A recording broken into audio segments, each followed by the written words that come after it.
So I have a bunch of hours in this game, I think 130. Well, some of I think they counted because I left my game open like during the night or something. Maybe it's like 110 hours, more or less. So I completed everything in the game. I beat all the bosses, I uncovered all the islands, I beat all the towers, all the tower bosses, and also I got all the pals. I have all of them. 137, got all of them. But there's one thing missing, and that's the elusive Gumos flower. Yeah, there is a variant of this guy, Gumos, that has a flower on its head. Yeah, so this guy is really rare. All these hours I've never seen one. It's the only thing I'm missing in this game. From pals, at least. I still need to get all the journals because I'm curious about the lore of this game, but that's like a secondary goal. I don't even know if I'm going for it. I need the Gumos flower, and I'll be farming it. So while I look, I can talk about how much I enjoyed the game. I think the game is great. Well, it has a lot of problems, but I think that's to be expected from a early access game, right? I've enjoyed almost every single minute of it. I think this is the Pokemon game we always wanted, right? But it's like for adults. It's mature, it's funny.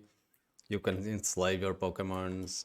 You can make them eat each other, cannibalize them. You can human traffic. You can, yeah, almost do anything awful you can do. And that is like the GTA part of it. Like when you play GTA, you just want to commit the most crimes possible, right? Be the most horrible person. You can do that in this game. So it has that vibe. But with Pokemon, the designs are cool for the most part. I like some of them. They are very derivative of Pokemon, for sure. There are some of them that are really similar to Pokemon. Like for Eevee, for example, there are a lot of them that are just copy pasted. Well, not really copy pasted, but with heavy influences from Pokemon. Like this is Latios, right? It's yeah, it's close to it. But they are a cool spin on them. Like Kurumi is just Eevee Gigantamax, but small. Small. But I like the designs. I like this guy, the Fox Sparks. You can use as a flamethrower. I like the skills that they have. I like the passive system. The breathing system is cool as well. It's not too complicated. Yeah, the pals are cool. The art is not really consistent. So there are Pokemons that look like Pokemons, and there are others that are just like a cartoon. Like this is just a chicken, just nothing. It's just a chicken. Like the cow is just a cow, nothing else to it. So there are some designs that left a lot to be desired. There are other ones that are cool. And another thing is that for the graphics, like the world is like a realistic world from Unreal 5. I think the Pokemons don't match, the pals don't match. Sorry, don't match this realistic art style, right? And neither do the characters. Don't find it a problem. I think after playing for a while, you don't even notice and you don't even care. But I wish that the game world was more stylized and more in the vibe of what they were going for with the character design. But well, I think it's easy for them to just grab a bunch of assets and make this world, right? As I was saying, the abilities of Pokemon are really cool. You can mount a bunch of them. Others are weapons that you can use, like Penguin and the Firefox thing. The Penguin you can use that as a rocket. And there are Pokemons with guns, with machine guns, Gatling guns, and yeah, a bunch of them. You have a lot of different options on how to build your Pokemon team. You can have 5 of them on your party at a time. You can really choose how to play. For my build, I decided to go with five of these guys. Where are they? With 4 of these guys, with Gobfins, and their passive increases players' attack power. So I went with 4 of these in my parties, that increased my player power, and then I used a Ragnarok, I have one in my party, that can be ridden on a flying mount and applies fire damage to the player's attacks. So I went all in on dealing a bunch of damage on myself and use my assault rifle and destroy everything with it. And they multiply with each other, so I got really strong with it. I bred this one to have like a really cool passive, swift with movement speed, legend with attack and defense, more movement speed, and increased fire attack damage. That also applies to myself as a player. That was my build for to defeat the bosses and the legendaries. But you can do a bunch of stuff. Like one of my friends is doing a sweeper build. This guy and with 4 swees, and these guys buff sweeper, and this guy gets stronger as more swees you have on your team, and these guys increase stats for sweeper. So that's a really cool one, and it has a mustache, right? There's a lot of things you can do. There's a lot of Pokemon. Even the like lowest ones, you can kind of make them viable if you breed them enough. And if you there's another mechanic in the game that's like you can sacrifice multiple Pokemons of the same type, of same species, to make another one stronger. For example, mine has 3 stars. That means that I sacrificed 4 Ragnarhoks, then 16, then 32, and it gets stronger with its stats, and also the partner skill, it gets increased. So the damage it gives me, it's even higher than the base one. So you can do that. You can catch or breed a lot of same Pokemon to make one of them stronger. That's a really cool mechanic. And also you can use like this plus 30 thing.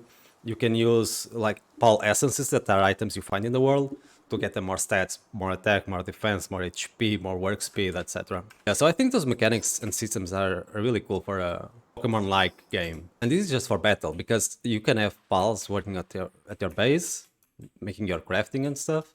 And you can breed them to get the right passives for them to be the fastest as they can while working on your base. And that is really cool. And one thing I like is that you can automate almost everything, like farming wood, farming rocks, farming food. You can automate that, but there are some materials that you can't, like ore is like the bottleneck of this game. So these are ore is this thing, this vein here. There is no way you can automate it. Like you can't place a mine on your base and farm it like stone or wood, and that's a shame because you actually have to build one of the bases. You can have to up to 3 bases just to mine ore, like in a zone with a bunch of ore veins, just so you can make Pokeballs and everything, because everything requires ore. It's really the most needed resource in the game. And I just wish they made it less grindy, that they made a way that you can have like a ore mine and your pals just automate everything. Because I like to be in the world, I don't like to grind materials, you know? So I like battling, I like exploring, I like looking for the effigies. The effigies are like a green item that appears throughout the world, and you get it to increase your catch rate for your character. Some say that it's bugged and it actually decreases it, but that's one of the problems of early access games. There are a lot of bugs. Like sometimes you can get stuck below the world. Your Pokemon might get stuck. You might get stuck without Pokeballs. You might not be able to attack. You have to log out and log in. Lots of that. And on dungeons specifically, yeah, because there are dungeons in the game. That's instance content that you go in. You go through some rooms, try to find the way to the last room with a boss, and then you get some loot. So yeah, the dungeons are really buggy because your Pokemons don't fit and you can get stuck in the ceiling, and it's a whole thing. It's early access. I'm sure they will fix that out. And they have a lot of potential in this game to really flesh this out.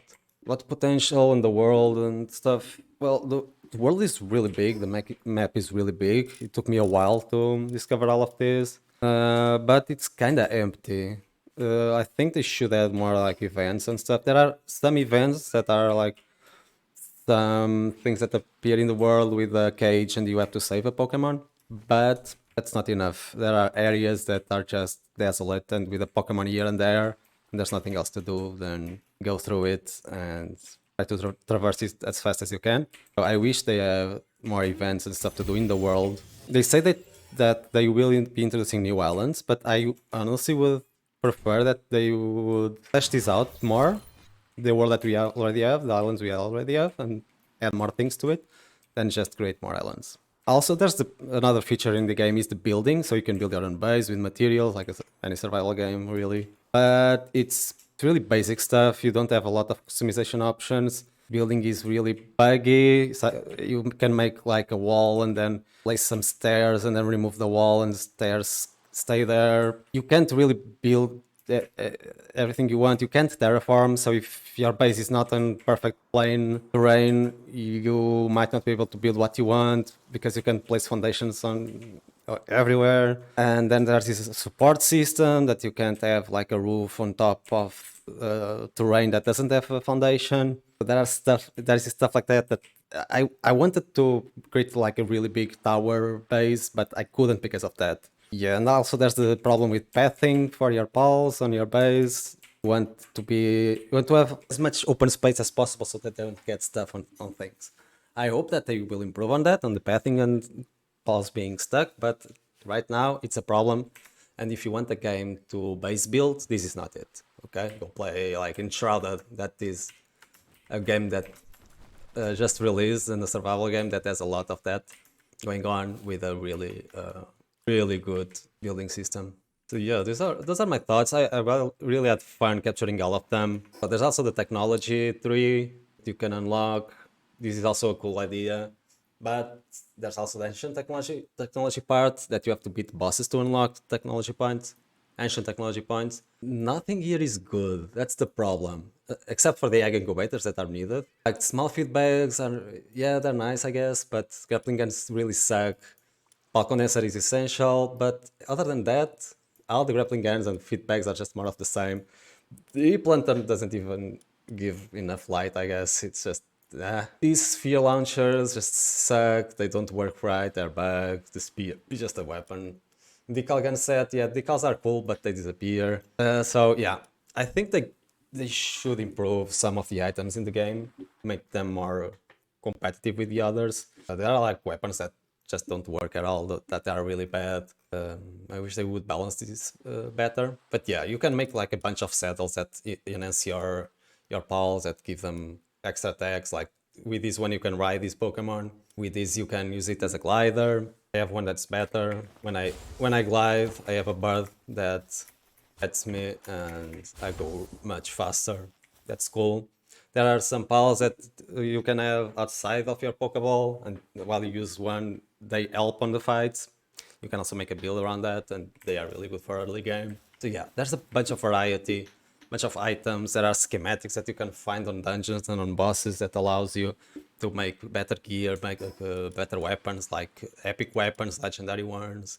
And you have accessories as well that give you passive buffs like attack, defense, health. Then you have a food system that can give you can cook it, and it can give you like some passive stats like plus attack, plus work speed, plus defense, like basic stuff. And yeah, there's eggs that you can incubate and you find in the world. And you can actually complete like your collection just by breeding. I bred a lot of my Pokemon that I was missing on my decks. And there's a really cool site that's palpedia.net where you can go and see what you need to breed a specific pal that you are looking for. Yeah, that's it. Those are my thoughts. I think the game is great. It has a lot of potential to be a good franchise if they really invest in it. Let's see if that happens or not, because they got like a bunch of money. Maybe they don't have an incentive to keep working on this. Maybe they just want to do the next one. I don't know. Raftopia just got stuck in development hell, right?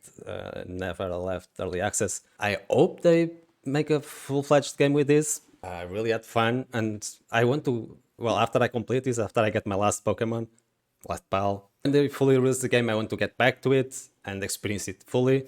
I won't be playing every update that comes out, because I think that will just be tiresome, so finish this, and when the game releases, I'll be back and see what changed. It will be exciting that way. Yeah, that's it. Those are my thoughts on Palworld. So I was just talking while I was farming, not really structured thoughts, but just my thoughts that came to my head right now. Hope you enjoyed it, and if you want more content like this, if you want to watch me play, you can watch me play on YouTube and on Twitch, links down below. And if you enjoyed, please consider following, subscribing, liking, ringing the bell, everything like that helps me. I'll see you on Enshrouded, that I will be playing next, and on World of Warcraft 3 days from now, phase 2 of Season of Discovery. That's it, thank you so much, see ya. Oh, that one has a flower. I got it! Yes! I got the last Pokemon. The Flower Gumas. Oh my god. Can't believe it. Let's see if when the Paldex is new. No, it's not. It doesn't have the B variant. Damn, I can't believe it. I got the full Pokédex.